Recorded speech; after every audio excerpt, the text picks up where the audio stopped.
Welcome to the Clifford Chance Australia Private Capital Podcast. My name is David Clee. I'm a partner in the corporate M&A team here at Clifford Chance, and today our guest is Dr. Michael Caristo. In addition to being a qualified medical doctor, Mike is a co-founder and managing director of leading Australian private equity firm Genesis Capital, whose portfolio companies include Sana Health, Crux Biolabs, and Pacific Smiles. Mike, welcome to the podcast. It's great to have you with us. Thanks for joining. It's fantastic to be here, David. Thank you. Excellent. Well, to start us off, can you tell us about Genesis Capital and its focus areas of investment? Sure thing. Genesis Capital is Australia and New Zealand's only healthcare-focused private equity firm. We focus on, as the name suggests, healthcare businesses, but in particular, we focus on them in the lower mid-market. So businesses that are often founder-owned, that require some capital or a partner to come and take them to the next level. That's our wheelhouse. And following on from that, actually the other area of focus for us is partnership deals. We are very often partnering with founders and working with others to achieve those businesses' aims. One of your investment philosophies is to invest in what you know, and given your background in medicine, clearly you know healthcare. But did you have any concerns about narrowing the focus of your investing just to healthcare and whether there would be a sufficient investable universe for you to work within? Yeah, actually, that's a question we get leveled at us quite a bit, David. It's never really been an issue I've been worried about. Actually, my business partner at Genesis and I, Chris, have been investing in healthcare now over the course of almost 20 years in both at our prior firm as well as today. And so I think we know that there is a depth of universe there for healthcare businesses, particularly at that end of the market, the lower mid-market where we play. But Australia is new to specialist firms, and it has taken us a little bit of time to educate investors and other market participants that actually it is large enough and deep enough here in Australia to support a specialist model. And I know you have a broader investing background, but is there anything specific about healthcare that spans all of the different aspects of healthcare investing? Is there a commonality to healthcare opportunities, or are all the different sort of dental versus clinical quite unique? The answer is actually it's a little bit of both. The way we broadly divide up the healthcare investable universe here in Australia would be there is core healthcare services providers, doctors, dentists, psychologists, etc. And all those businesses have differences, but they've got a lot of commonality too. And so very often when we're investing in a new dental platform, we're taking insights that we've gained from the last general practice business we invested in or whatever else it may be, and rolling out a really similar toolkit to workforce expansion or integration of bolt-ons, etc. to that platform. But that's a very distinct series of problems to, for instance, our pharma services practice. So pharma services is another important area of healthcare in Australia and New Zealand. We are arguably the best place in the world to run, particularly an early phase clinical trial. And so the companies that support that ecosystem, so CROs, laboratories, clinical trial sites, recruitment companies for participants, are all flourishing in Australia and in New Zealand. And the challenges that those companies face are very different to the ones that are faced by provider services. Your customers are large pharmaceutical companies or biotechs. Business development is a skill set you really need, as opposed to when the government is your major payer. And so there's a different toolkit that will often roll out for those investments. And then again for tech-enabled healthcare services or consumer healthcare services or even community care dealing with the disabled or the aged care population. So there are these distinct areas of healthcare that have commonalities within them, but some commonality more broadly, but really in each of those verticals. And when you're looking at a new vertical, how do you educate yourself about the particular sectoral dynamics of that vertical? So dental, for example, we obviously know each other. Well, not obviously, but we know each other through our work together in the dental sector in relation to Pacific Smiles. But how did you educate yourself about dental before you invested in that area? I think there's a common misconception that because we are healthcare specialists, that we come with deep expertise at any given sector or any given business. And so as you've quite rightly alluded to there, very often that's not the case. And actually, the little bit of expertise that we have by virtue of being a specialist means that we know how much we don't know about a particular sector. So dental is a great example. When we looked at Pacific Smiles, our most recent dental investment, which is the one that we worked on together, we did have the benefit of having made previous dental investments. We owned a dental business, and Chris and I had made dental investments in our prior lives as well. But there were still differences unique to the part of the dental market that Pacific Smiles played in. And so we knew that there were gaps in our knowledge and in our understanding. And so by partnering with, for instance, the founder of Pacific Smiles, Alex Abrahams, and other dental participants in the market, we look to bring on experts to help us better understand the businesses and the sectors that we invest in. And are some more amenable to bolt-on and scaling than others? So dental, for example, is that one that's sort of particularly scalable for you? Yeah. This is another question we get asked a fair bit. I think you'll see a lot, particularly if you're a generalist private equity investor, healthcare roll-ups seem easy. You can buy your neighborhood psychology practice or physiotherapy practice maybe for 3, 4, 5, 6 times earnings. And if you've pulled a corporate together, then that might trade into the double digits of EBITDA. So, rinse and repeat. You've got multiple expansion. Happy days. What I found time and time again is that unless there's a real reason for scale, is there a benefit to someone? Is it benefit to the clinician, benefit to the patient, preferably a benefit to the patient, benefit to the underlying payor to that scale? Then actually the multiple expansion alone isn't enough. With dental, it's a really great example. There is some real benefits of scale. There's benefits in the procurement. There's benefits in the ability for you to kind of negotiate and have dealings with the payors, in being the insurers that are often very large. And so there are benefits that accrue from that scale, where in some other sectors of healthcare there might not be. Interesting. And more specifically now to you personally, your medical background suggests that investing wasn't your first professional calling. Can you talk about your decision to study medicine and then subsequently pivot into the financial world via a role in business consulting with Bain? Yeah. So I was in high school. I'd always wanted to do medical research. I didn't really have much of a focus on being a clinician, but understanding how the human body worked, helping the community, helping the population by through research, discovery of new medicines was always something that I was very keen to do. And I came to believe that actually having a medical degree in order to pursue that path would be the best way forward. So went and studied medicine with a square focus on medical research. During my medical degree, I did managed to do some clinical research. I did a year of honours in stem cells, and while that all sounds very sexy, the reality of research in this country is that it is chronically underfunded with limited resource, and so you spend much more of your time fighting over use of the fume hood than you do contemplating the mysteries of the human body.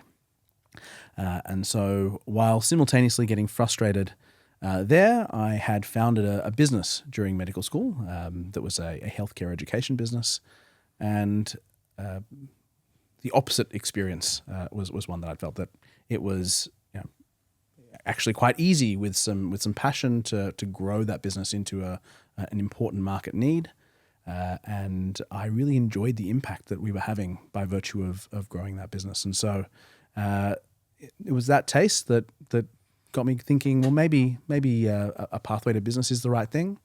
The consulting firms like Bain, I assume they still do it, but back in those days would come to universities and give talks about what it is they do and how they think. And I remember one talk I heard, it was actually BCG, not Bain, that talked to how they thought through the founding of Jetstar within Qantas. And I remember being quite inspired by the thought process they went through, and then how that translated into tangible action. And I thought to myself, I could do that. So applied for a job with Bain and ended up going there. I think you just said that in addition to doing a medical degree, simultaneously you founded a business. Is that right? That is right. Have you found additional hours in the day that the rest of us don't have? How did you do both of those things at the same time? I think it started like many students. It started out of necessity. You have to fund your lifestyle and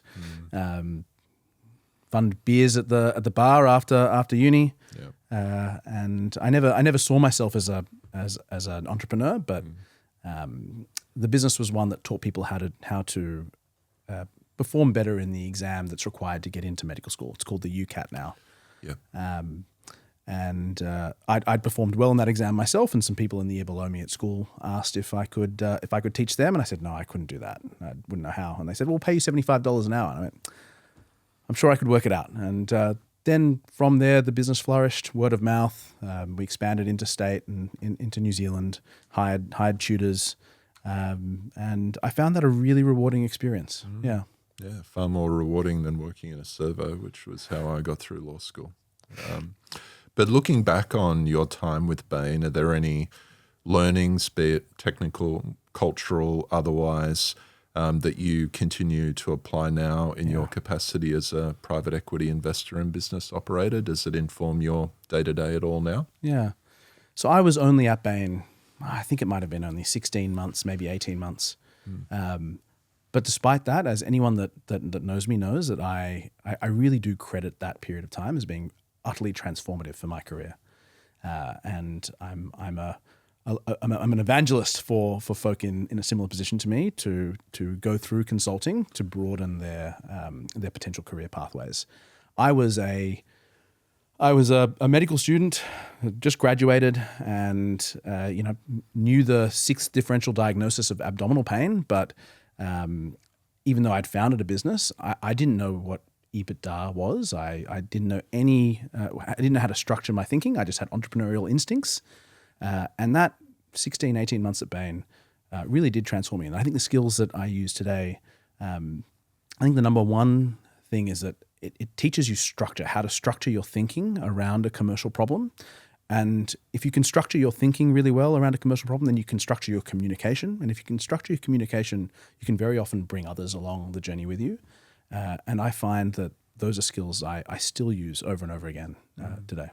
And was there a lot of structured training to help you to develop those skills, or was it on the job, or a bit of both? No, it's a bit of both, but that is one of the benefits of working at a multinational like a Bain. They have the budget, and it's part of the value proposition to go to the structured training. And so as a grad, we got sent to Cape Cod in the US, spent a couple of weeks there getting taught what EBITDA was and how to think about a bubble chart and RMS, ROS, and all that good stuff.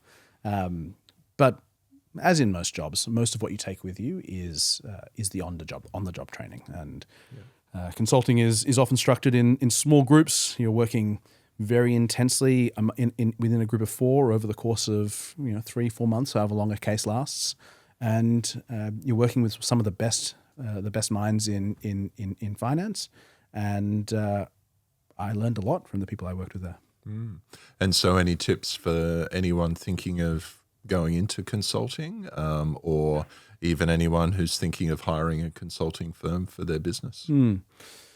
I think if you're thinking of, I think a tip I'm often finding myself give is that young folk who see themselves in some sort of career in finance understand that consulting and banking are the 2 typical entryways into such a career, and tossing up which of those 2 pathways to go. And I think it depends on the skills that you want to learn and how you value them. And so I find myself often giving the advice that if you are first and foremost a deal junkie and you really want to learn the anatomy of a deal, how a transaction works, in investment banking there is no better place. You will get the reps on how to build a deal model, how to think about capital structuring, what different bidders think about. But it actually is only until you get to the relatively senior levels in investment banking that you start thinking about the business as opposed to the deal.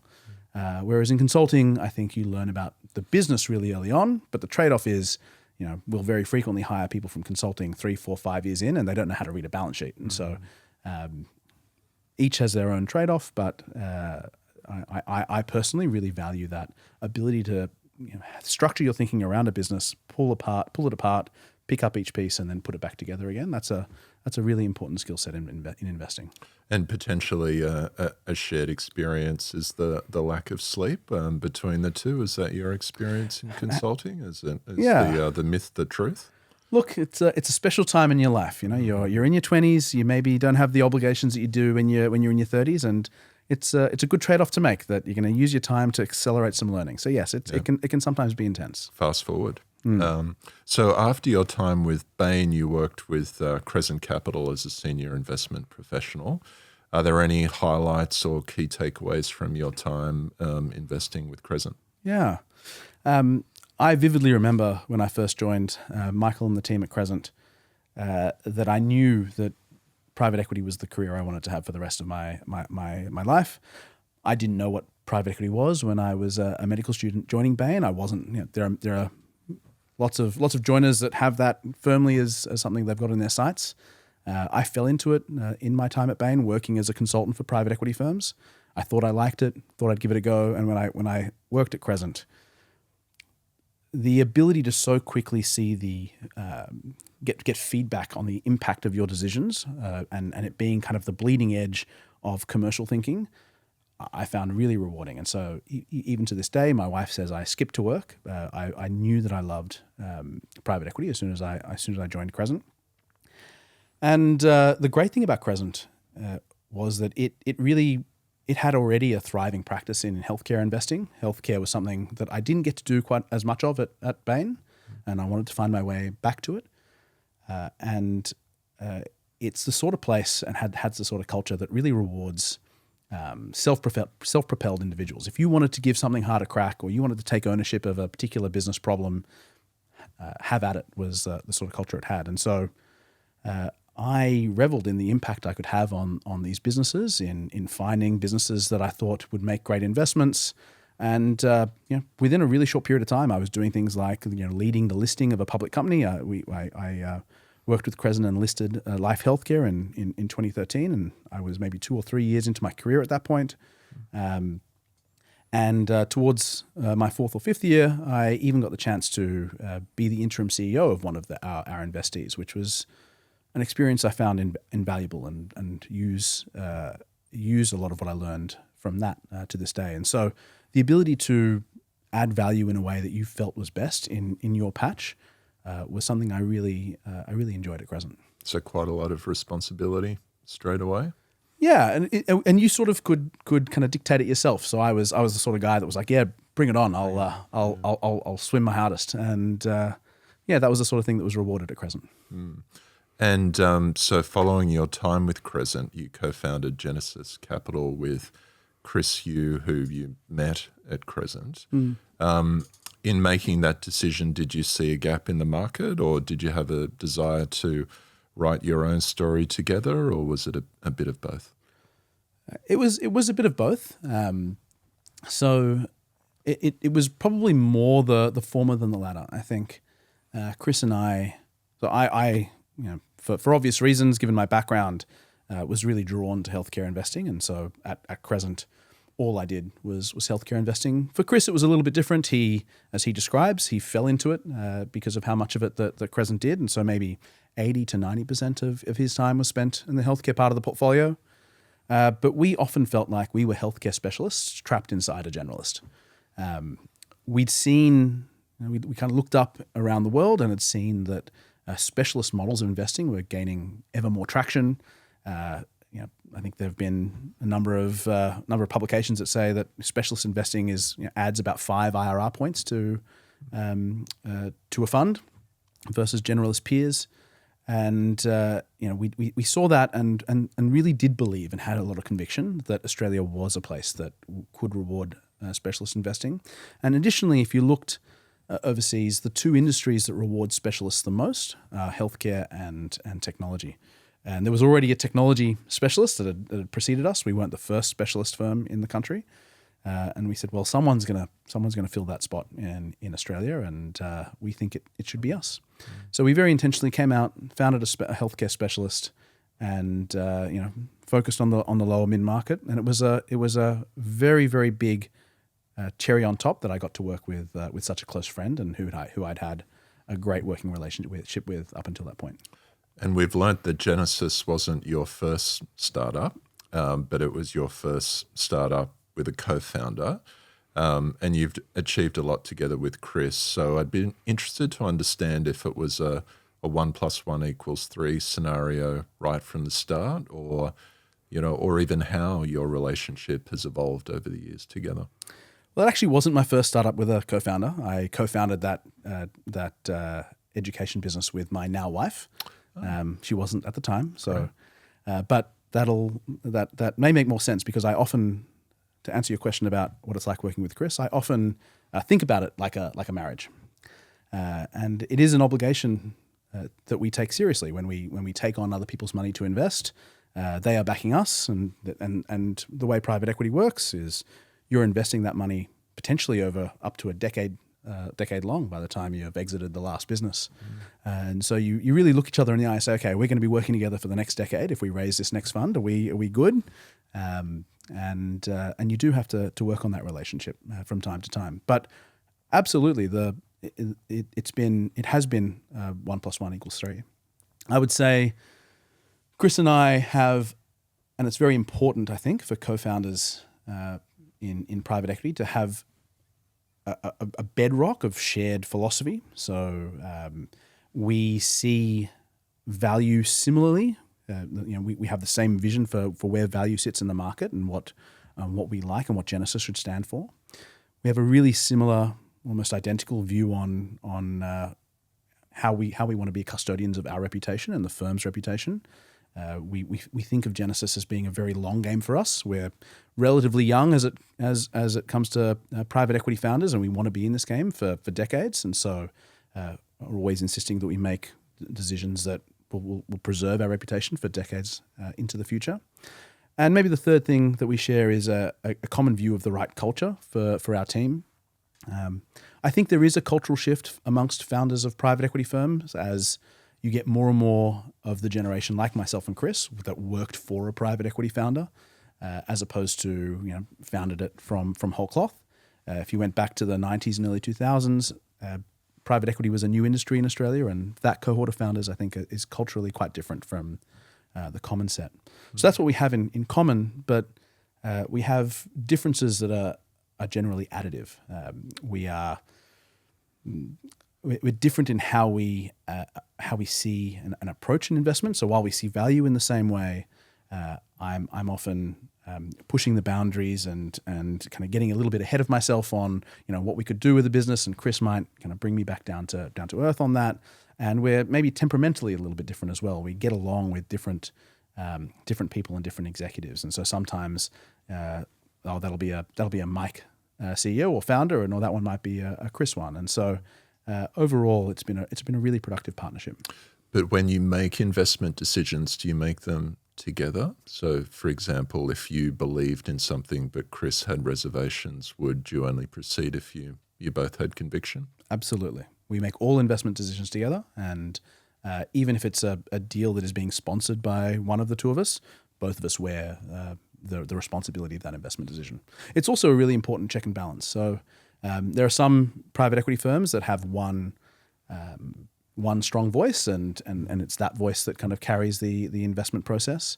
Yeah. With us, we've very intentionally made it so that there is a check and a balance. I think by the very nature of private equity investing, you're getting very, very close to a business, and you have to get a successful deal done, you have to have an attitude that you are trying to get the deal done. You're trying to remove obstacles, trying to remove roadblocks. I think you would have seen that firsthand as we worked together on Pacific Smile. So if you don't have that attitude, there's always a reason to not do a deal. But as a result of that, you can sometimes start to believe the story and kind of believe get too close to management and the business, and so you need the external check, who is as important on the investment committee as yourself, to sense check that and say, well, you know what, actually, I'm not sure. I think maybe you've been led astray there. Yeah. So it is very important. I noticed that dynamic a couple of times on Pacific Smiles when we'd be going down a particular road, and then Chris would be copied in on the correspondence and ask a question that was along the lines of, "Are we sure about that? Have we thought about this enough?" Absolutely. Absolutely critical role that you played. And I do it the same on his deals. Yeah. And that concludes part one of our engaging discussion with Dr. Mike Caristo of Genesis Capital here on the Clifford Chance Australia Private Capital Podcast. Please join us next time when we'll continue this interesting conversation.